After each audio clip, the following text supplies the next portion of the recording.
16 বছর আমি রাজনীতি করার জন্য আসিনি, আপনি ওই চিন্তা করেন না। আমি আপনাদের কাছে আপনাদের এলাকার মহিলা প্রার্থী তো দাঁড়াবো না। আল্লাহ বললেন একটা নেককার পরহেজগার ইমাম বানাবে, কথাকার। আল্লাহ বলেন ওয়াজা আল্লাহ আয় আল্লাহ লিল মুত্তাকিনা ইমামা, একটা নেককার পরহেজগার ইমাম বানাও। সেইটা কোন ইমাম? কোন ইমাম? মসজিদের ইমাম? কথা কয় না, মসজিদের ইমাম না, সেইটা আল্লাহ বললেন এই ইমামটা হলো বাজান আপনার ওয়ার্ডের ইমাম, সেইটা হলো মেম্বার, ইউনিয়নের ইমাম সেইটা হলো চেয়ারম্যান, থানার ইমাম সেইটা হলো এমপি, রাষ্ট্র ইমাম সেইটা হলো আপনার প্রধানমন্ত্রী। ওয়াজা আল্লাহ লিল মুত্তাকিনা ইমামা, এ কথা কা না না, এই আয়াতটা আমি বানাইলাম। কতক্ষণ না আয়াতটা আমার উপর আল্লাহ নাযিল করলো। তাই আল্লাহ 1450 বছর পূর্বে বললো তুমি একজন নেতা বানাও, ইমাম বানাও। সেই ইমামটা হলো ইউনিয়নের ইমাম, ওয়ার্ডের ইমাম সেইটা হলো মেম্বার, ইউনিয়নের ইমাম সেইটা হলো চেয়ারম্যান, থানার ইমাম সেইটা হলো এমপি, রাষ্ট্র ইমাম সেইটা হলো প্রধানমন্ত্রী। ওয়াজআলনা লিল মুত্তাকিনা ইমামা, সুবহানাল্লাহ বরকত। সেই ইমামটা আমরা 16 বছর বানাবের পারিনি। কথা কয় না, কথা কয় না। সেই ইমাম বানাইতে গেলে বানান লাগে দিনে, এরা রাতেই বানাইছি। খুব খারাপ লাগতেছে। আহা, 16 বছর আমি রাজনীতি করার জন্য আসিনি, আপনি ওই চিন্তা করেন না। আমি আপনাদের কাছে আপনাদের এলাকার মহিলা প্রার্থী তো দাঁড়াবো না, কিন্তু কোরআনের কথা আমার বলতেই হবে।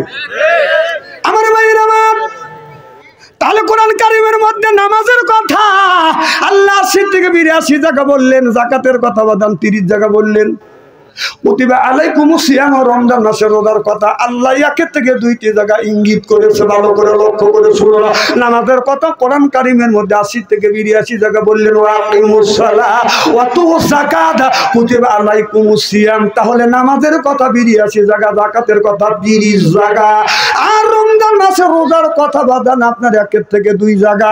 আর ফালিয়াদহাকু কলিলা ওয়ালিয়াবকু কাসীরা, বেশি বেশি করে কান্দো। আল্লাহ কান্নার কথা একটা জায়গা বলেছে, আর দিন প্রতিষ্ঠিত করবার কথা ডাইরেক্ট আল্লাহ 500 উপরে বলছে, ইনডাইরেক্ট তাই 300-403 জায়গা বলেছে। তাহলে আপনার দিন প্রতিষ্ঠিত করবার কথা আল্লাহ ডাইরেক্ট ইনডাইরেক্ট আপনার 903 জায়গা বলছে। যেরকম সুবহানাল্লাহ। তাহলে আমরা কি করি? খালি নামাজ পড়ে বেহেশতে দেব, দিন প্রতিষ্ঠিত করবার জন্য একটা কাজও করলে না।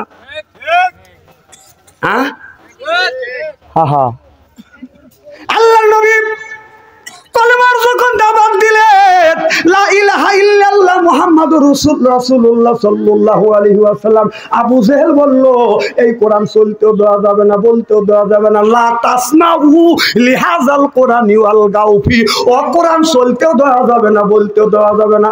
আয়াত আছে না? কি আছে না? তাহলে আল্লাহ বলল, আবু জেহেল বলেছিল লা তাসমাউ লিহাযাল কোরআনি ওয়াল গাউফি, কোরআন চলতেও দেওয়া যাবে না, বলতেও দেওয়া যাবে না। ঠিক আবু জেহেল যে কাজ করেছিল 16টা বছর আমাদের কোরআন চলতেও দেয় নাই, বলতেও দেয় নাই, মাহফিল থেকে আমাদের নামা দিছে অপমান করে। এই আয়াত আমি বানাইলাম না, না এই আয়াতটা আমি বানাইলাম। কথা কয় না, কি কোন বানাইছি? কথা কা আল্লাহর কথা বললে আপনার গায়ে বেঁধে কেন? না, আল্লাহর কথা আল্লাহ বলছে, সেই কথা আমি বললে আপনি রাগ করে কেন? ও আমাকে লরম পাও। আহা, আল্লাহ রাসূলের মসজিদে নববীর ছিল জাতীয় সংসদ। সুবহানাল্লাহ। তো জোরে কথা, রাসূলের সংসদটা কি মসজিদে? কথা কয় না, মসজিদে মুসলমানের বাচ্চা যার ভিতরে কিঞ্চিত পরিমাণে মানুষ আছে জবান খুলে কথা বলবে।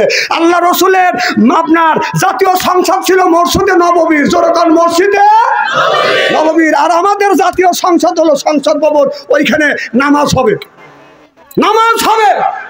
আল্লাহ রাসূল যদি ওই জায়গায় জুমা নামাজ পড়তে পারে, আমাদের জাতীয় সংসদ ভবনেও আমরা জুমা নামাজ পড়বো। সেই আপনাদের এই পার্কল এই গ্রামের মধ্যে মমতাজের মতন নর্তকী এসে যদি উল্টো পাল্টা নাচ দেয়, আপনারা কি মানা দিবেন? কথা কয় না, মানা দিবেন? যারা কথা বললেন ওরা আমাকে মমতাজ ড্যামেজ দেওয়া হবে, কি কারণ মানবেন? প্রয়োজন হলে জীবন দিবেন, মমতাজের মতো নারীকে ঢুকতে দিবেন না। এই মমতাজ আমাদের বাংলাদেশের 20 কোটি মানুষের রিজিক যে জায়গা বন্টন হয়েছে, মমতাজের মতো নর্তকী দিয়ে ড্যামেজ দেওয়া সংসদ ভবন নষ্ট করছে। এখন বুবু ড্যামেজ ম্যানেজ দিয়ে সংসদ নষ্ট করিয়া বুবু আর নাই পলাইছি।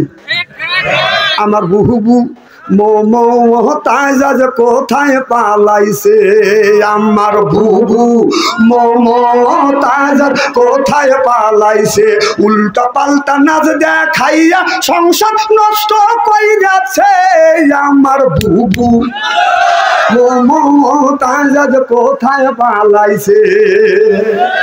কোথায় রলেন কাদের কাকা কামরুল ইসলাম হাসান দাদা, কোথায় রলেন কাদের কাকা কামরুল ইসলাম হাসান দাদা, ওই যে ছাত্রদের এই রক্ত দিয়া হুলি খেলেছে আমার বুবু, মমতাজ কোথায় পালাইছে।